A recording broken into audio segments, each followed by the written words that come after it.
Hello and welcome to Paradigm Playbook, a podcast for entrepreneurs in the business of sports. Your hosts, Dave Kozak and Steve Cook, are business owners, successful entrepreneurs, sports enthusiasts, avid readers, and longtime friends. For years, they've read every business book on the market and built successful companies with what they've learned. This podcast will give you the critical takeaways in just 15 minutes a week. It's a quick and easy playbook for building a winning sports business. And now, here are your hosts, Dave and Steve.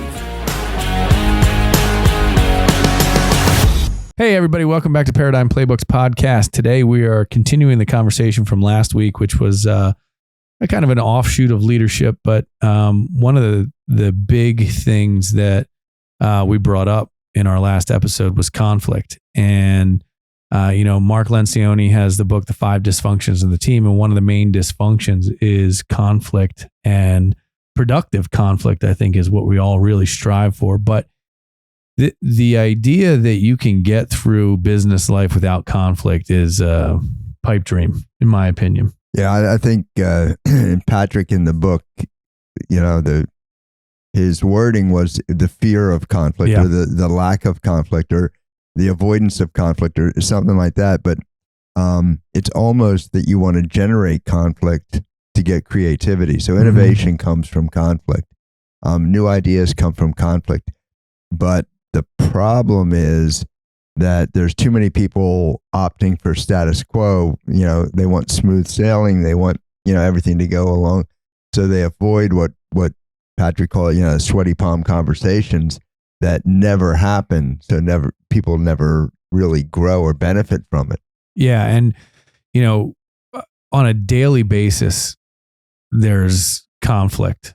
And what typically happens is people avoid it, right? They don't, we're just going to let that go. And I don't really want to start that conversation. That's going to create more work for me, or, whatever the case may be.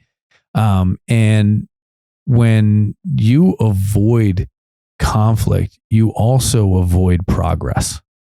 And one of the most motivating things as an entrepreneur or as a business person is progress, right? Progress it's like a snowball that you start a little progress and then you make more progress and more progress and more.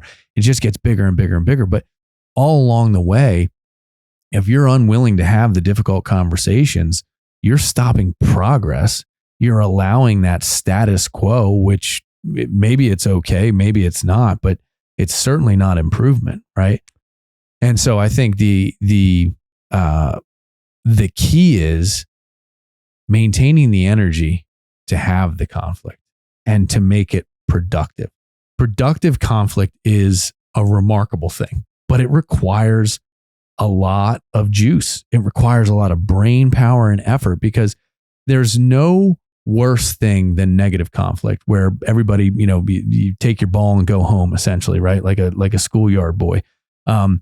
Conflict requires that there is or I should say there's a right way to do conflict, which is a mutual respect and a understanding of disagreement and a negotiation of desired outcomes by both parties, right? I think that's the key. Yeah, I think a little too often it comes down to conflict is a result of something that just randomly comes up. Whereas I think purposeful conflict is going to get you where you want to go. I'll give you an example from my corporate side is, we have supply chain issues and delivery and backlog problems and all kinds of things. So I make just a random statement. We're going to eliminate line X, one product line. We're just going to eliminate it. The only way we're going to catch up to our backlog, get ahead, now there's a lot of people that put a lot of time in development of that line, and they don't like my solution at all. But without me making that suggestion, I'm never going to get that discussion. So I think purposeful conflict to create the discussion is where you have to go. It would be great to say, well, what do you all think about this? But until a radical opinion that you disagree with comes up, you're not going to get passionate about discussing that conflict. Yeah, and there's another concept that's great, and I can't remember the lady's name, and I wish I did, but it's called radical candor. And radical candor means, and if you're a Ted Lasso fan, have you watched Ted Lasso? I know, but everybody tells me I got to. It's an absolute must. It is the feel good coaching, like positive, but it's just an awesome show. He has a phrase that, and he's going through a divorce in the show, but I won't give it away. But anyway, when he has to be honest with his wife, they say Oklahoma. And then that turns into a thing that he does with his boss. And so, there's different episodes where he said, oh yeah, things are fine. And then someone turns and says Oklahoma and he goes, no, things are terrible, but radical candor is that same concept where you have to be radically honest and truthful in that moment. Now, what I think people really suffer is that, and this is a polarization of our society right now, where you can't have dissenting opinions and still get along, right? I mean, look at the political environment. You left, right, center. I mean, nobody can talk to each other, right? But this idea that conflict has to be negative is what people have to get away from. Conflict is a very positive thing. It facilitates change. It inspires forward progress. And if we never have conflict, you never settle anything. You never move beyond that, and it becomes a burden or a weight that you just kind of sinks you, right? Yeah, I think you make a great point, and I think the lack of conflict or the avoidance of conflict in life is spilling over to business, and that's why you get everybody that wants to, kind of hold hands and hum, in a business meeting rather than, roll up your sleeves and duke it out. But it's because, you're told that, you don't criticize children, you don't punish children. You can't offend people, you can't, all that stuff. So, yeah, I mean, in sports, we see it all the time. It's like, let's go back to the batting cages. We always go back to the batting cage and every dad wants to tell his kid, great swing, great swing. And they're judging that based on they made contact with the ball. In no way, shape, or form does that mean it was a great swing. There's no correlation to those two things. And while we want to encourage him, well, you have to encourage people with the truth. So I think avoidance of conflict is, kind of the burying of truth. And you're right. No one wants to have a political discussion. My opinion's my opinion, and that's it. No one wants to discuss it. No one wants to listen to the other side of it and get a healthy debate. And maybe that's what's missing in business today is healthy debate.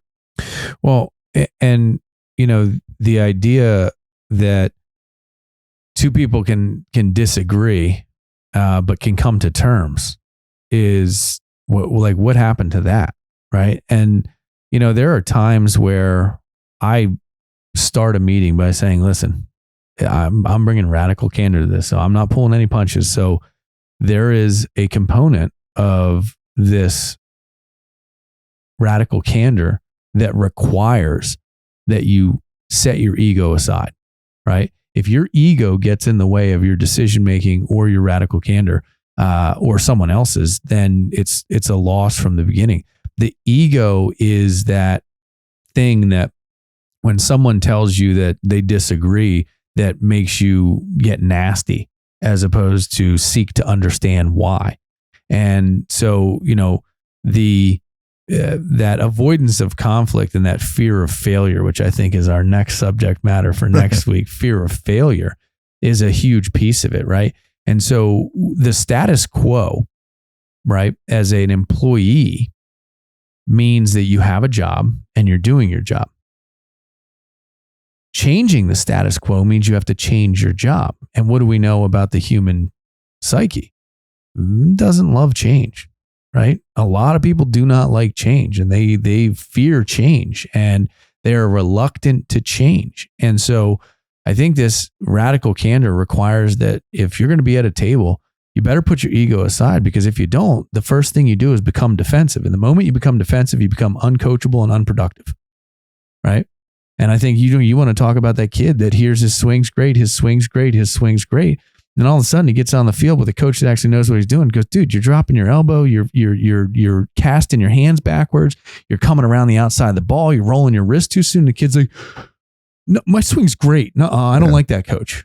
Yeah. So we talk about it all the time in sports. It's so much easier to build a skill than to fix a skill, and it's because for too long they've been told that everything's wonderful, and they're correlating that with their ego and their self-worth, and it has nothing to do with it. It's like the best athletes in all of sports are the ones that are never satisfied. They're this obsession with improvement, and that's what disagreement or conflict enables if you don't ever have that. So we go into business meetings all the time, and no one wants to bring up, as they say, the elephant in the room.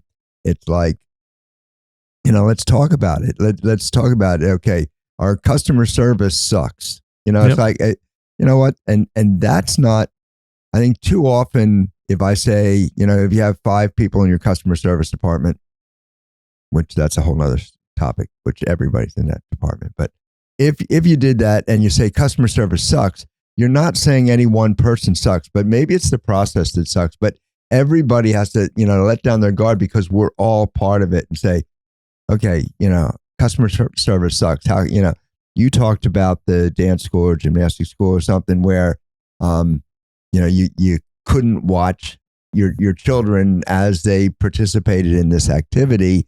And there's a plus and minus to why that's done. But if it's never discussed amongst the staff, then, one of the things that comes up is the reason that we don't allow viewing, let's say, it's because it's distraction to the children. So what we have to say is, you as a teacher have to learn to deal with that distraction, because that conflict right there is going to cost us customers. Yep. So in a business, it's little things like that that are never brought up that, keep you from growth and expansion. Yeah. And there's a, go back to my old bulletin board, which is bountiful, but what you allow is what will continue. Mm-hmm. And that is true no matter who you are, what rank, status, file, whether you're an adult or a child. If you don't say, Stephen, I used to talk about Grand Slam, and every time I would go in, I would there'd be a piece of trash laying around. I'd pick it up, or I'd see something that didn't look like it should be where it was, and I'd move it, and I'd try and make it look a little bit better. And there's a requirement as an owner or an entrepreneur to have things done the way you want. And if they're not being done the way you want, and it goes off the rails, right? Imagine if you're on a ship and you set the cruise control and you set it 1 degree off, and you're going across the ocean. By the time you get that 3,000 miles away, that 1 degree is a considerable error. You're on the wrong continent. Yeah, right. So everything requires that refocus, and that, again, it's conflict sometimes. A simple example of here, we have a trash company that comes and picks up the trash. It happens on Tuesdays. If you're an employee and you want your trash taken out, carry your trash out, and it'll be disposed of on Tuesdays. Mm-hmm. If you don't do it, no one around here is babysitting you. I'm not paying someone to come in every night and empty your trash. We have a cleaning company that every 2 weeks will do the trash emptying, but really, take your trash out. That's a requirement. And if you don't do it, I'm going to tell you, hey, that's your problem, not mine. Do I look like your trash person? Yeah. And I think it's important that you're willingness to say that and hear it are two different things. So I think you have to be willing to say it and hear it and realize that it's not personal. And too often in business, we just never get down to the healthy debate. Yeah. It's like, we do things this way because we've always done it. So, And one of the things that we do as consultants when we're working with small companies is go in there and ask the tough questions that they're not asking themselves. Mm-hmm. So we have in fact, I've got a talk coming up at one of the conferences because the businesses were all saying they all have a waiting list. And so that's, to me, a waiting list is people that are standing outside that door right there Ready with money in their hand, and we're saying, not quite yet. So I don't like that. So and I said, so there's things you can do. So if you do, 8 classes a day that are all an hour, if you make them all 50 minutes, you've just picked up 100 hours or whatever it is. So that's where you put your waiting list in. I mean, that's one way Simple to solve example that. So then the conflict that comes up is, well, no, I need 50 minutes. It's the way I teach these things. So then the conflict that comes up. So during your 1 hour class, what's the downtime? Let's clock your downtime. When are those kids not actively doing this? And how are we going to buy back that 10 minutes that we're going to sell to the people behind the door? So that's a conflict. That's a healthy debate that we have to have. Are classes an hour or are they 50 minutes?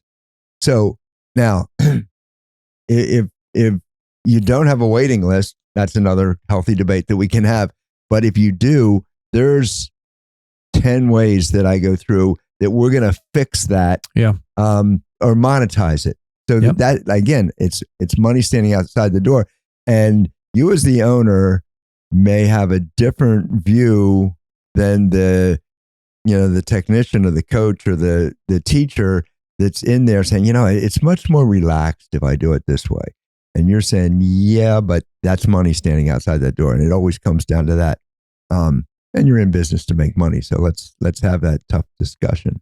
Yeah, absolutely. I think, and that question in its own right should start it, right? To me, the first question I ask, so well, do you like having, X amount of dollars standing outside your door, not writing checks to you? And do you know of a way to fix it? And then it's the what ifs, right? Making people think. That's the proper way to have that conflict, as opposed to be like, hey, you're an idiot. There's money on the corner and you can't bring it in the door because you're unwilling to do something different. And that is what leads me to the conversation on change. And so that's a big change for some people. Some people, they get it right away and they're like, oh, that's brilliant. I didn't think of that. I'm done. Right. But then some will fight it. Oh, we can't possibly teach what we're teaching in an hour and 50 minutes. There's no way. And I'll go, well, run a better class. Well, I mean, so again, there's 10 ways to solve that same problem. You do an 8-to-1 student teacher ratio, and I'm saying, okay, we'll just make it 9. Yeah. Well, I can't handle 9. Really? Yeah. I mean, so everything has evolved over time, and with all make it 15 with 2. All the technical advances we have, and gymnastics I use all the time because I know it. But you and I had this discussion. It used to take one teacher to spot someone learning a back handspring. And we went through this with your daughter. Yeah, we did. Saying, okay, here's a tool that you can use. If you have this tool, that's one less teacher you need. So technically, if I had one student there and one with me, I'm doing 2 at a time and they're learning the same skill. Yeah. It's not exactly the same, but it's a solution, and it's a way we go from 8 students to 9 students.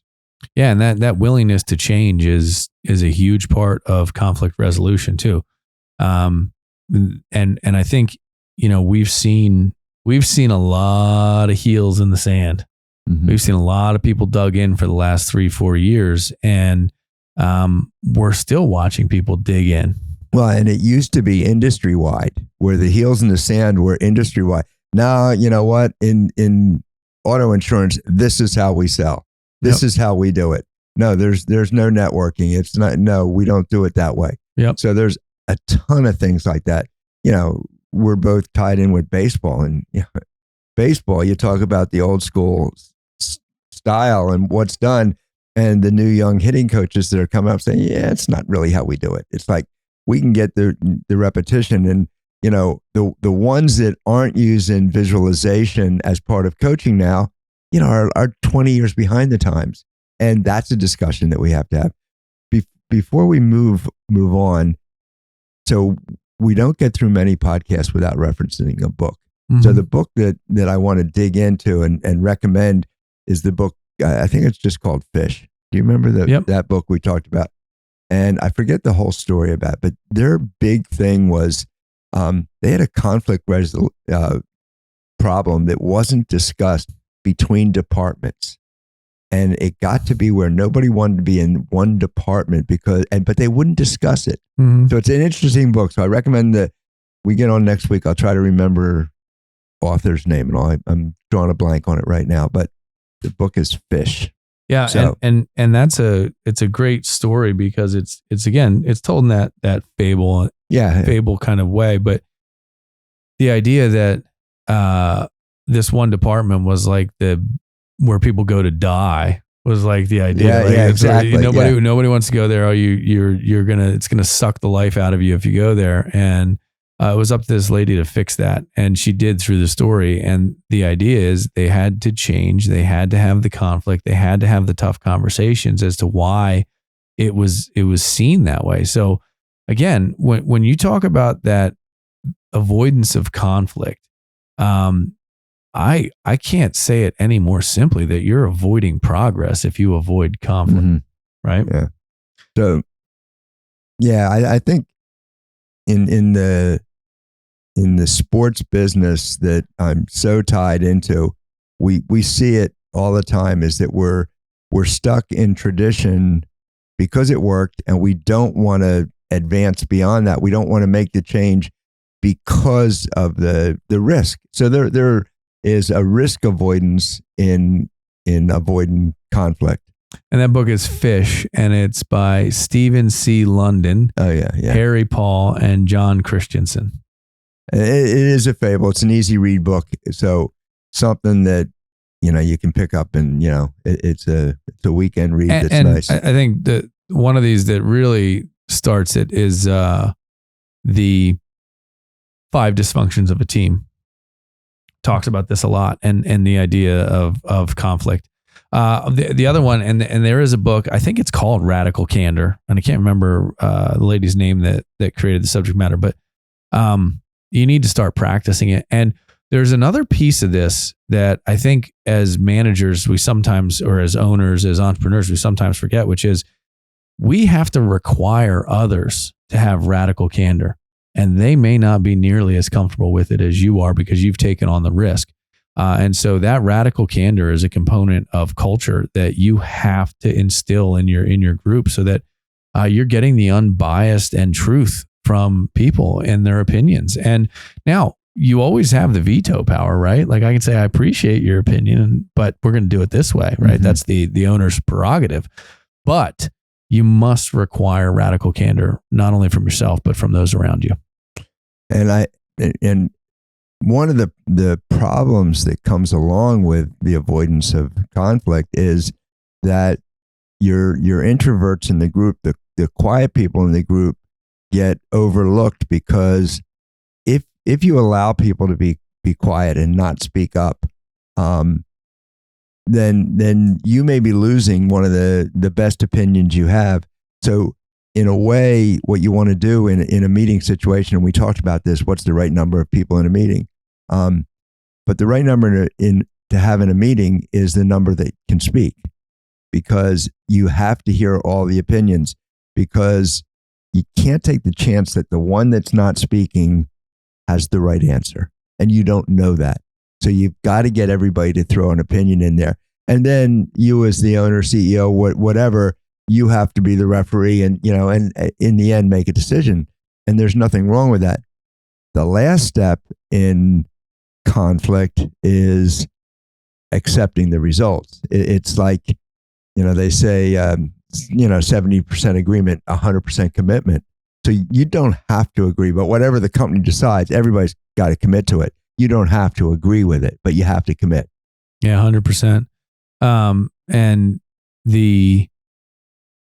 there's one thing that I think everybody that is in a managerial or entrepreneurial role has to master, and that is understanding facial expressions and body language. because the first thing I do in a meeting with an introvert, I watch the eyebrow, Mm-hmm. I watch the nostrils, I watch the eye contact, I watch the way they carry themselves, the body position and posture, and I call it out. Say, hey, I can tell by the way you're sitting, the way you're looking, or that you're not in agreement. What would you like to say? And so you have to be willing. And again, that's conflict in its own right? Yeah. I'm judging by your body, and body language screams. If you understand body language, it screams for everybody to see. So you might as well get it out on the table and call it out, because everybody, introvert, extrovert, doesn't matter. They will give you cues as to whether they agree, disagree. And it is your responsibility to get them to voice their opinion and have that radical candor. And in a business situation, there was numerous downsides to the pandemic, but one was the work at home, work from home, and you lose a lot of facial and body language that you can't have. I mean, we still have it somewhat, whatever your political opinion of masking is, but it does create a problem in that you can't read people as well. And we have a problem, with children that, if you're masked and the child can't see whether you're smiling, you're mad, you're frowning, whatever it is, you're missing something. You're missing part of it. And I don't want to get into all that. No, agreed. The facial expression is huge. All right. I think that's it for today, everybody. This has been Paradigm Playbooks podcast. I hope you understood and liked our conversation on conflict. Make it a great day.